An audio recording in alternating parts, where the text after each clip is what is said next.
한 주간 동안 평안하셨습니까? 참 쉽지 않은 시절이 계속되고 있습니다. 우리 성도님들 주님께서 주시는 큰 평화가 함께 넘치시기를 바랍니다. 오늘 말씀의 제목을 성소의 직분을 맡은 사람들 이렇게 이제 제가 잡아봤습니다. 에스겔 44장을 묵상할 때에 물론 이제 성경 한 장이 어떤 한 주제나 단어로 요약하기가 쉬운 그런 본문도 있지만 또 그게 또 잘 안 되는 그런 본문도 있습니다. 그래서 꼭 44장 전체를 다 담아낼 수 있는 그런 표현은 아닙니다만 그래도 오늘은 성소의 직분을 맡은 사람들이라고 하는 제목으로 한번 에스겔 44장을 살펴보려고 합니다. 이런 제목이 좀 불편하신 분들도 혹 있을 수 있습니다. 우리 교회 성도님들이 그렇다는 게 아니라 혹시라도 이제 우리 교회 설교가 유튜브를 통해서 다른 분들이 거의 안 보시겠습니다만 혹시라도 보신다면 어떤 분들은 그런 생각할 수도 있을 거예요. 신금호 교회는 옛날 구약 성경에 이미 어떻게 보면은 이제 그만둔 중단된 성전 중심, 예배당 중심, 장소 중심의 신앙을 강조하나 그런 생각을 할 수 있을 거예요. 왜냐하면 그분들 생각할 때는 신앙이란 어떤 장소 중심이 아니라 일상에서 우리가 신앙하는 것이 뭐 특별한 장소에서 어떤 일 하고 꼭 교회 중심, 여기서 말하는 교회는 신앙 공동체라는 의미라기보다는 건물로서의 어떤 교회에 가서 예배만 드려야 그게 진짜 예배냐, 오늘날 같은 날 집에서도 할 수 있고 온라인으로 할 수도 있고 뭐 차 타고 가다가 급하면은 그냥 핸드폰으로도 보고 그러면 되는 거지. 뭐 꼭 그렇게 성전 중심, 예배당 중심, 건물 중심의 직분이 왜 중요하냐? 뭐 이렇게 생각한다 그러면 오늘 이제 제목이 좀 부담이 될 수도 있을 겁니다. 일단은 뭐 우리가 구약을 다루고 있기 때문에 구약적 배경을 가지고 있다는 점을 먼저 감안해 주시면은 감사하겠습니다.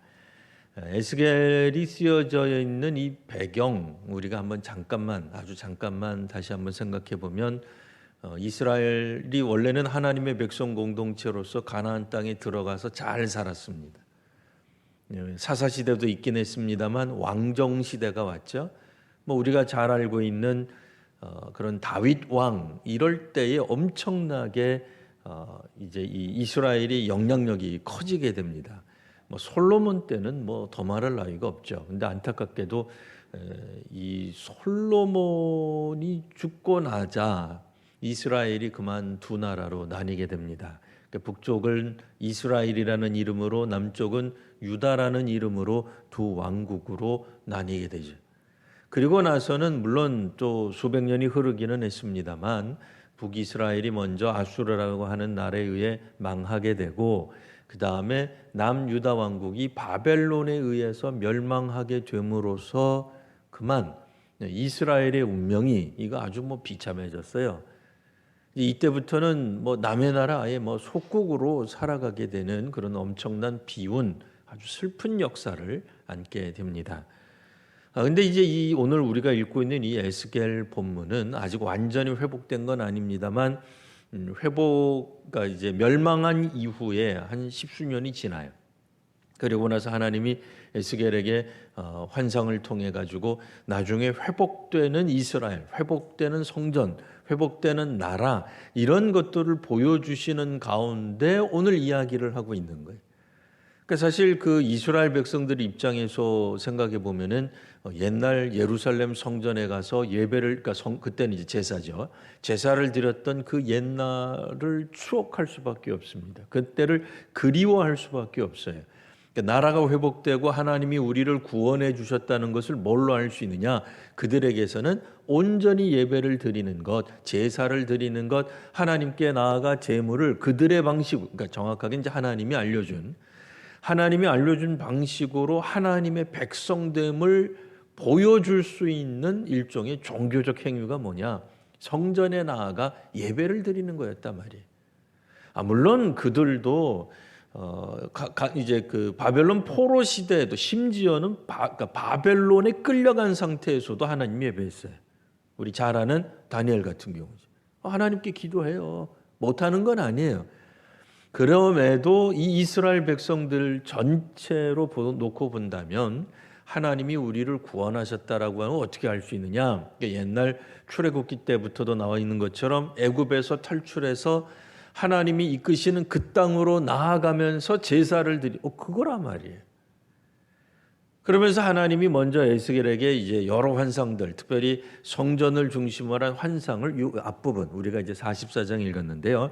이 44장 앞부분에서 보여주십니다. 그리고는 이제 성전 동쪽 문으로 쏙 다시 한번 돌아오신 거예요. 우리로 말하면 성전 투어를 한번 착 한 다음에 다시 동쪽 문으로 탁 들어가셔서는 1절에서 3절에 보면 이 동쪽 문이 폐쇄되는 걸 얘기하는 거예요. 뭐 에스겔 입장에서는 당황스럽죠. 아니 지금 성전이 회복됐는데 왜 동쪽 문을 폐쇄하게 되는 겁니까? 하나님 말씀하시기를 이 동쪽 문으로 내가 너를 데리고 들어오지 않았느냐. 그러니까 내가 들어왔기 때문에 누구도 다른 사람 아무도 이제는 동쪽 문으로 출입할 수 없다. 그 문을 막아버리시는 거예요. 좀 황당하긴 합니다만 동쪽 문은 아니라 다른 문은 열려 있는 거예요. 하나님이 사용하신 것이기 때문에 다른 사람은 쓸 수 없다. 그럼 이제 우리가 생각할 땐 이런 생각할 수 있어요. 그럼 누가 쓸 수 있단 말인가? 근데 오늘 성경 보니까 왕은 쓸 수 있대. 근데 왕이 쓴다 그래가지고 왕이 동쪽 문을 출입한다는 뜻은 아니에요. 동쪽 곁에 앉아서 밥은 먹을 수 있다 이렇게 돼 있어요. 뭐 하고 나서 제사 드리고 나서 그 자리에 앉아가지고 식사는 하나님 앞에서 식사할 수는 있다라고 돼 있어요. 우리 교회 그러니까 현대 우리 이 한국 교회에서 점심을 먹는 것은 꼭 그런 의미는 아닙니다만 구약 시대 때 하나님 앞에서 밥 먹는다는 것은 자신들이 드린 제물과 연관이 깊어요. 물론 우리처럼 뭐 정 배고픈 사람들에게 식사를 제공을 도무지 안 했을 거다 그렇게 상상하기는 어렵겠으나 기본적으로 뭐 식당은 아니라 말이죠. 이스라엘 사람들 가운데서 왕은 특별히 왕이기 때문에 오늘 본문에 보면 그렇게 돼 있어요. 왕이기 때문에 그 백성들을 대표하는 사람이기 때문에 동쪽 문을 출입은 못해요. 그도 인간이니까. 하지만 동쪽에 있는 곳에 앉아서 식사는 제사 후에 자기가 드린 예물과 관계 있는 식사는 할 수 있다. 그렇게 돼 있어요. 그럼 문은 왜 닫는 거냐? 이런 생각이 들잖아요. 그럼 문은 왜 닫을까? 하나님이 다시는 안 나가시기 때문에 문을 닫아두시는 거예요. 하나님이 성전 밖으로 나가신다고 하는 건 하나님의 은혜가 하나님의 영광이 성전을 떠난다는 의미가 되는 거예요. 하나님이 들어오셨던 하나님이 출입하셨던 문을 닫으심으로써 다시는 나가지 않고 이스라엘 백성과 함께 하시겠다라고 하는 일종의 이거는 이제 은혜의 선언이라고 볼 수 있습니다. 자, 이제 하나님이 이 성전 안에 계속 계십니다. 그러니 이스라엘 백성들은 이제 일반 백성 그리고 레위인으로 이렇게 크게 두 그룹으로 나눌 수 있어요. 그러니까 일반 백성은 성전 안에서 사는 사람은 아니지만 레위인은 성전과 관계되는 일을 하는 사람이죠. 근데 백성이든 레위인이든 그 레위인 중에서도 특별히 제사장이 되었던 오늘 성경에는 세 그룹 나오는 것 같지만 크게는 두 그룹이에요. 백성과 레위 사람들이 이 하나님이 온전히 계시고 더는 나가지 않고 함께 계시는 성전에서 성소에서 맡은 직분이 있다. 그 얘기를 해주시는 거예요. 이제는 이게 이제 중요한 거죠. 물론 이제 에스겔을 통한 환상 가운데서 하시는 말씀이에요. 이게 현실적으로 지금 이렇게만 살아가라 그러나 환상이라고 해서 없는 얘기를 지어내서 하는 얘기는 아니에요. 이스라엘 백성들이 원래 출애굽 이후에 혹은 레위기를 통해서 알고 있었던 성소에서의 직분을 감당할 것을 하나님이 말씀하고 계십니다. 그런데 이 성소의 직분을 맡은 사람들 중에 처음으로 나오는 게 이스라엘 백성인데요. 이 이스라엘 백성들이 하나님 앞에 혼나고 있어요. 이 좀 좋은 얘기 듣고 기왕 이제 하나님이 이스라엘을 구원해 주시고 이스라엘 백성들을 하나님의 성전으로 불러 모으셨으면 좀 칭찬도 해주고 위로도 해주고 너희가 바벨론 포로로 끌려가서 얼마나 힘들었느냐, 나라도 없이 살다가 이제 너희들이 돌아오니 얼마나 기쁘냐, 이런 얘기 해주면 얼마나 좋아요. 근데 그런 얘기를 안 하시네. 환상이라서 그랬는지 어쨌든 하나도 없고 이스라엘 백성들에 대해서 하나님이 엄중하게 이렇게 말씀하십니다. 책망하시는 거예요. 책망하시는 이유가 이제 6절과 8절에 나오는데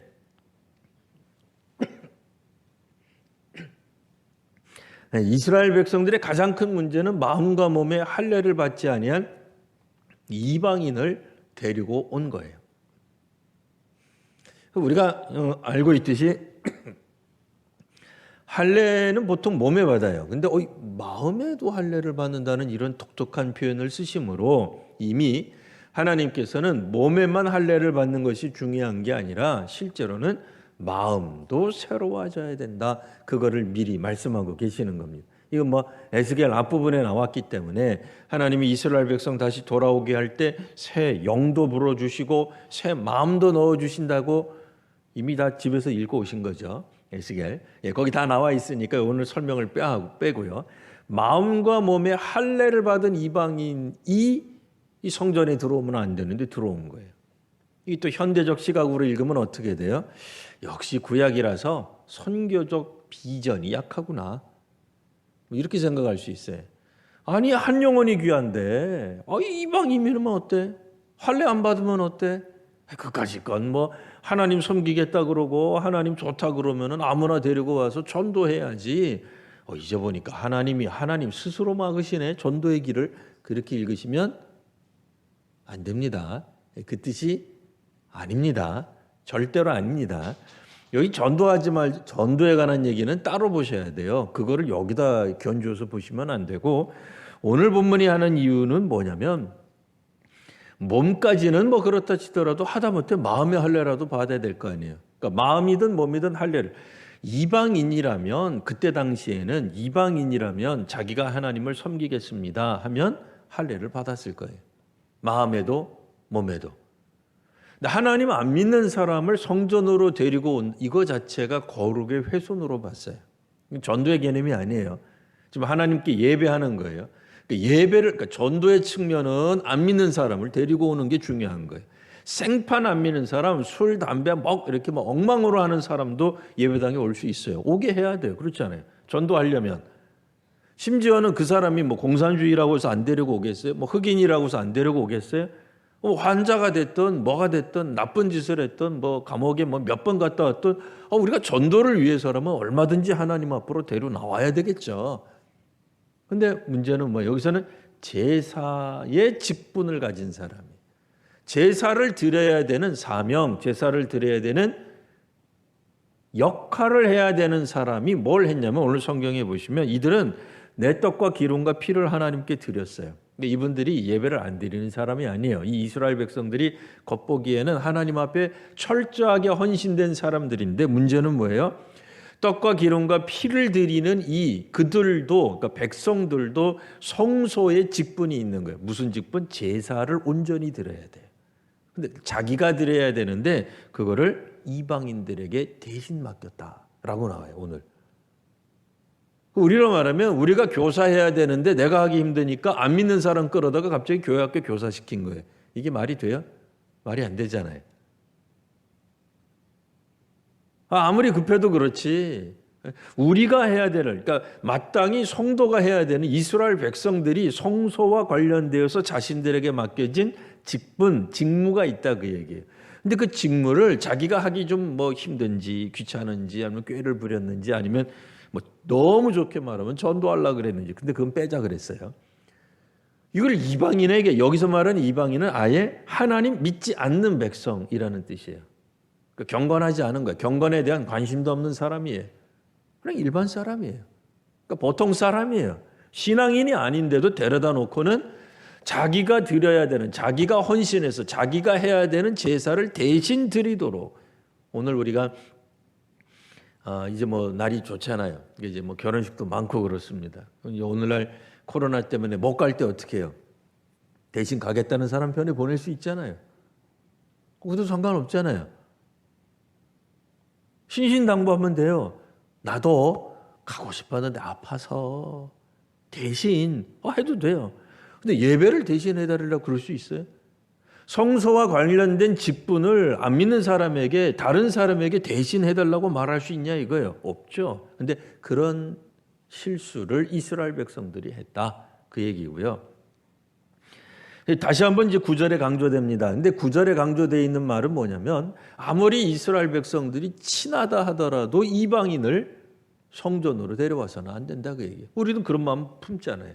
이 사람은 내가 잘하는 사람이야. 괜찮아. 우리 일 맡겨도 돼. 아니라니까요. 믿게 한 다음에 제사를 드리는 거지. 그렇잖아요. 그 전도는 어떤 측면에서 예배하고는 조금 다른 차원이에요.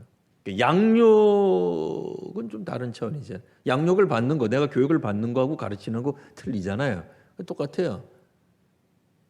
회심 이전과 회심 이후가 다른 거예요. 그러니까 회심하지도 않은 사람들에게 일을 맡기고 내가 친하다는 그러면 안 되는 거예요.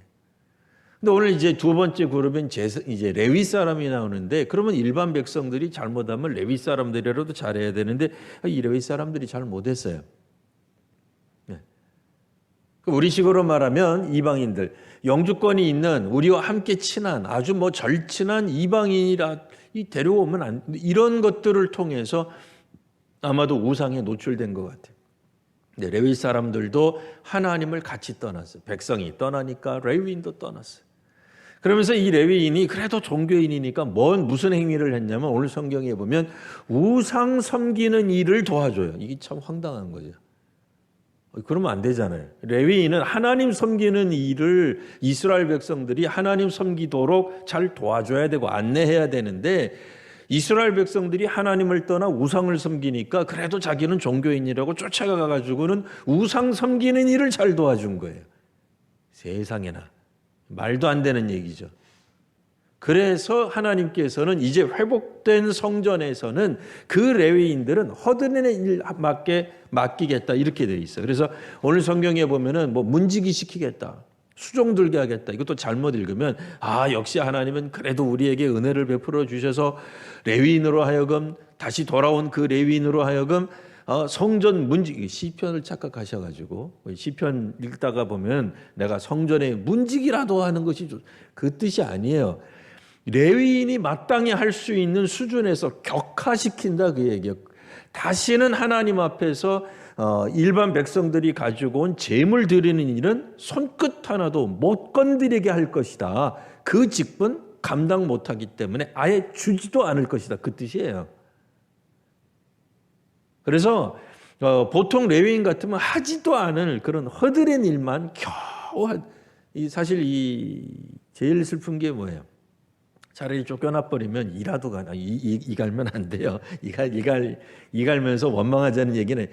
근데 사실은 저 자리가 내 자리인데 그 자리를 뻔히 보면서 계속 못하는 거예요. 그게 얼마나 힘들겠어요.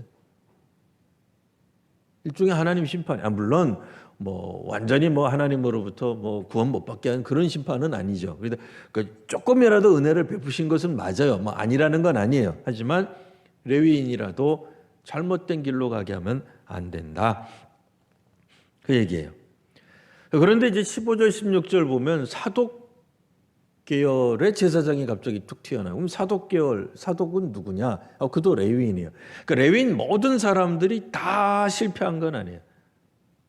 다 하나님을 떠난 게 아니다 말이에요. 특별히 이 사독 가문의 레위인들은 그래도 끝까지 지켰어요. 자신들이 성소에서 맡은 직무를 끝까지 지켜냈어요. 그럼 어떻게 하겠어요? 하나님이 그들에게는 그 직무를 계속 맡겨주시는 거죠. 왜요? 성소의 직무를 맡은 사람이 그러니까 바벨론 포로가 되고 그때는 예루살렘 성전 다 망하고 할 수 있는 게 아무것도 없어요. 그런데도 아마 그 어려운 가운데서도 사독 계열의 제사장들은 믿음을 지켰다 그 얘기예요. 우리도 그러잖아요. 이 현장 예배를 못 드린다고 해서 우리의 믿음이 그러면 없어지네요. 그런 건 아니에요. 그러나 현장 예배를 수개월 동안 드리지 못해도 여전히 믿음의 사람으로 자신의 신앙을 지켜나가는 사람이 있단 말이에요. 자녀들에게 성경을 읽게 하고 기도하는 거 체크하고 가정예배 드리고 뭐 온라인이 됐든 뭐가 됐든 어떻게든 예배를 드리고 성경 읽고 기도하는 일에 힘쓰는 사람들이 있단 말이에요. 아, 이때다 하고 그냥 뭐 곁길로 나가는 사람도 있을 수 있지만, 자, 이런 사람들, 그러면 사독 제사장의 직무, 사독 제사장과 이 제사장을 어떻게 살아야 되느냐, 이런 얘기를 하는 거예요. 이 제사장, 이제 공동번역 성경은 아예 사제라고 번역을 해놨어요. 오늘날에는 제사장이 꼭 뭐 목사다 이러면은 아주 이상하게 보는 시대에 우리가 살고 있습니다만, 뭐 여하튼 이제 구약 성경을 공동번역으로 이제 번역을 할 때는 뭐 로마 카톨릭에서만 쓰는 건 아니라 그랬죠. 공동번역은 우리 신교, 부교 다 같이 이제 성경을 번역할 때는 사제라고 번역을 해놨는데요. 오늘 본문의 제사장을, 어쨌든 이 제사장은 17절 19절에 보면 의복도 그냥 안 입어요. 그러니까 안뜰이라든지 성전 안에서 뭔가 하나님 앞에 봉헌하고 그럴 때 있는 베옷을 입어요. 땀이 흘리면 안 된다는 거예요. 지금 저도 이제 저 가운데 빛이 세가지고 막 슬슬 땀이 나올 것 같은데 어쨌든 땀을 안 흘리게 해놓는단 말이에요. 근데 그 거룩한 옷, 베옷이에요. 베옷을 바깥들로 나갈 때는 입지 마라. 네. 안에서 입는 옷과 바깥에서, 성전 안에서 입는 옷과 바깥에서 입는 옷이 다르도록 만들었어요. 그럼 바깥에 있는 사람들은 뭐 불신자들 만나는 겁니까? 꼭 그런 건 아니에요. 성전 안에 들어온 사람, 그러니까 옷도 다르게 입고요. 심지어는 머리 모양도 다르게 했어요. 이게 꼭 제사장에게만 적용되는 얘기일까요? 아니죠. 우리 모두에게 관한 얘기도 있을 거예요. 완전히 밀어버리지 말아라. 물론 이제 오늘날에는 이제 그 발모의 문제, 어쨌든 그런 것 때문에 또 머리를 아예 그냥 시원하게 미시는 분들도 있지만, 뭐 어쨌든 이제 구약 성경 시대 때는 그런 사람들이 흔치 않았는지 밀어도 그냥 적당하게 잘라라. 너무 길게도 하지 말고, 포도주는 안뜰로 들어갈 때는 사역하기 전에 포도주 먹지 마라. 우리 모두가 다 마찬가지죠. 일반 직장에서 일하시기 전에 포도주 드시는 분이 있겠어요? 특별히 양조 공장에서 시음하시거나 그런 분들이 그건 어쩔 수 없이 마시겠습니다만, 일반적으로 다 안 하는 거죠. 결혼도 아무하거나 해서는 안 됩니다. 그런 얘기가 나와요. 그러면 제사장의 직무가 뭐냐? 그러니까 원래 레위인이 했어야 되는 직무가 뭐냐? 이게 이제 중요하니까요. 23절, 24절 한번 보도록 하겠습니다. 우리 성경 한번 보세요. 23절, 24절 다 찾으셨으면 같이 한번 읽어보도록 하겠습니다. 제가 가진 성경은 이제 1222면, 에스겔 44장 23절 또 24절 이렇게 되겠습니다. 자, 우리 함께 읽겠습니다. 내 백성에게 거룩한 것과 속된 것의 구별을 가르치며 부정한 것과 정한 것을 분별하게 할 것이며, 송사하는 일을 재판하되 내 규례대로 재판할 것이며, 내 모든 정한 절기에는 내 법도와 율례를 지킬 것이며, 또 내 안식일을 거룩하게 하며. 아멘. 이때는 이제 환상 중이긴 합니다만 회복되었기 때문에 안식일 얼마나 지킬 수 있을까? 아무 때나 다 지킬 수 있을 거예요. 일단 중요한 게 뭡니까? 23절 보시면 거룩하고 속된 것이 무엇인지 잘 가르쳐라. 구별해서 가르쳐라. 구별할 수 있도록 가르쳐라. 분별할 수 있도록 만들어내라. 그 얘기예요. 오늘날 그리스도인들도 마찬가지입니다. 무엇이 거룩한 것이고 무엇이 속된 것인지 사실은 구별할 수 있어야 됩니다. 교회가 마땅히 해야 될 것과 하지 말아야 될 것을 구별할 줄 알아야 됩니다. 전도가 물론 중요하다고 생각되지만 아무 성경이나 전도의 관점으로 보기 시작하면 이상한 구절 되게 많아요. 그렇게 보라는 얘기가 아니라 그것도 구별할 줄 알아야 돼요. 성경을 읽으면서 이 구절은 나보고 무엇을 하라는 말씀이구나라고 읽어낼 수 있는 능력이 있어야 돼요. 안 그러면 성경을 제각각 읽기 시작해요. 그 교회에 대해서, 교회의 표지에 대해서, 교회가 마땅히 어떠해야 된다는 걸 자기네들이 생각한 것을 막 자꾸 집어넣어요. 그러면 안 돼요. 성경적 기준에 따라 교회가 어디로 가야 하는지, 그러면 선교가 어느 방향으로, 무조건 모든 사람들에게 다 복음을 증거하는 것만이 선교. 그렇게 말하지 않아요. 선교학 공부하면. 단순하지 않아요. 아무나 데리고 와서 앉아 있으면 다 예배냐? 예배 아닌 줄 알잖아요. 우리 앉아 있다고 다 공부하는 거 아니잖아요. 앉아 있어도 계속 조는 사람도 있어요. 수업할 때 보면은 그냥 계속 딴짓하는 학생도 있잖아요. 앉아 있다고 공부가 아닌 거예요. 그 똑같은 거예요. 그러니까 예배든 전도든 선교든 무엇이든 성경적인 관점에서 우리가 잘 할 수 있어요. 성경을 많이 읽는다고 무조건 복이 되느냐, 그런 것도 아니란 말이에요. 과연 하나님의 복이 무엇인지, 무엇이 하나님이 기뻐하시고 하나님과 연관된 것인지, 하나님이 연관된 게 거룩이에요. 그거 알 수 있어야 돼요.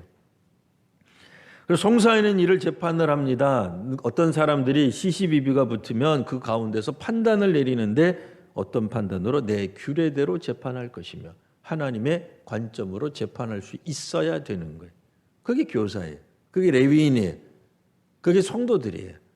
오늘 우리식으로 말하자면 기독교적인 세계관을 가질 수 있어야 돼요. 가치관을 가질 수 있어야 돼요. 그렇지 않고 세상에서 주는 가치관을 가지고 우리가 보기 시작하면, 저는 그런 의미에서 당연히 민주주의 사회에 살아가고 있기 때문에 민주주의에 찬동하고 찬성하지만, 민주주의가 반드시 성경을 읽는 최고의 안경은 될 수 없어요. 그거 이상해져요. 민주주의 관점에서 성경 읽어보면 진짜 이상해요. 사회주의도 물론 나쁜 의미에서가 아니라 좋은 의미에서 사회주의도 동의하고 동참하지만, 그 관점에서 성경 읽기 시작하면 성경 진짜 마음에 안 들 거예요. 왜요? 이거는 완전히 평등하고는 거리가 먼 이야기가 얼마나 성경에 가득 차 있는지. 그렇잖아요. 공적 사회가 너무 먼 얘기예요. 이 교회, 이 성경 읽으면. 민주주의, 다수결, 그렇게 안 돼 있어요. 그러니까 이 기독교적인 세계관을 갖지 않고 오늘 이 시대에 우리가 교회 생활, 신앙 생활을 하고 이렇게 보기 시작하면 얼마나 걸림이 되는 게 많겠어요. 뭐든지 그렇습니다. 그래서 이 관점에서 읽어야 됩니다. 정결도 해야 되고 마지막에 제사장의 몫이 나옵니다. 28절에서부터 30절까지 나오는데요. 28절 잠깐 보시면, 그들에게 기업이 있습니다. 제사장, 레위인, 참된 레위인, 제사장에겐 기업이 있는데 내가 곧 기업이다. 우리 또 잘못 읽으면 이렇게 되는 거죠. 이게 우리를 놀리신 건가? 기업이 뭐예요? 우리로 말하면 직업이에요. 우리로 말하면 일거리예요. 우리로 말하면 세상 자기? 그냥 기업이라고 생각하셔도 돼요. 중소기업 생각하시듯이 그냥 그런 기업이라고 생각하셔도 돼요. 그들에게는 먹고 살 수 있는 그런 어떤 기업, 장사할 수 있는 것, 일자리, 농, 땅, 밭, 무엇이든지 있을 것이다. 근데 하나님이 곧 기업이다. 있다는 얘기, 없다는 얘기예요. 일단은 일반적인 것은 없다는 얘기예요. 그렇다고 해서 완전히 없는 것도 아니죠. 하나님이 그들의 생명이 되어주시고 먹을 것을 공급해 주세요. 근데 이렇게 얘기하면, 너희는 이스라엘 가운데서 그들에게 산업을 주지 마라. 우리로 말하면 뭐예요? 이게 좀 이상한 얘기입니다만, 현대식으로 말하면 투잡 뛰게 하지 마라. 그런 얘기예요. 이중직하게 하지 마라. 그럼 어떻게 하라는 거예요? 자, 그들은 29절 소제와 속죄제와 속건제 제물을 먹을 것이다. 소제, 속건제, 속죄제의 제물은 우리가 낸 건데, 백성들이 생각할 때. 그렇죠? 우리가 드린 건데, 하나님 앞에 드린 건데 왜 그거를 제사장들이 먹지? 왜냐하면 동물로 드리니까요. 자, 이스라엘 중에서 구별하여 드리는 모든 물건이 다 그들에게 주라는 거예요. 게다가 뭐라고 나오죠? 처음 익은 열매. 모든 예물 중에서 좋은 것들은 다 제사장에게 돌려라. 밀가루도 첫 밀가루는 제사장에게 주어라. 이게 참 우리가 이 성경 읽을 때 이거 이런 게 다 있나. 근데 이유는 뭐예요? 제사장은 레위인들은 제사장, 그러니까 교회로 말하면 담임 목사에만 해당하는 얘기는 아니에요. 교회를 통해서 생활을 하는 사람들 모두를 가리키는 말인데요. 근데 이런 분들에게는 뭐예요? 이 교회를 통해서만, 성소에서만 일을 하기 때문에 당연히 어디 가서 돈벌이를 할 수 없잖아요. 직업을 가질 수가 없잖아요. 그러니까 구약 시대 때는 이게 지극히 자연스러운 이야기다라고 볼 수 있습니다.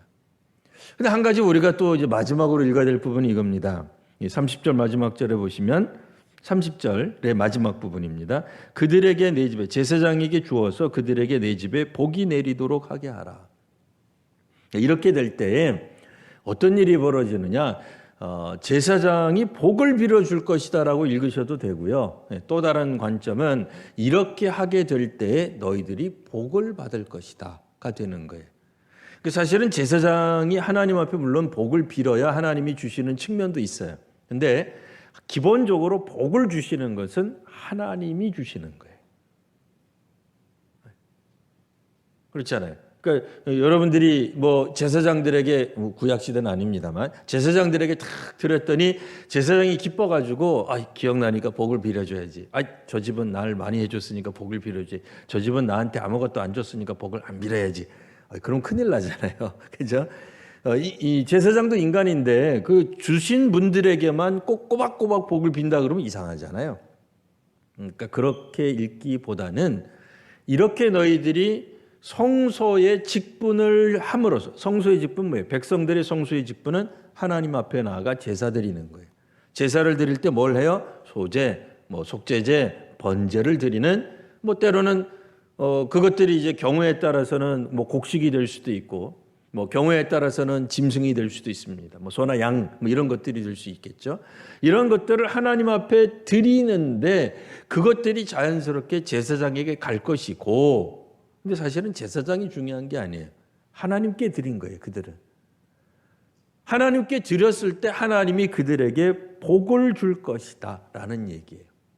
이 이야기가 뭐예요? 결국은 사람들마다 모든 사람들이 성소와 관련된 어떤 직분이 있다, 직무가 있다라고 말씀을 하시는 겁니다.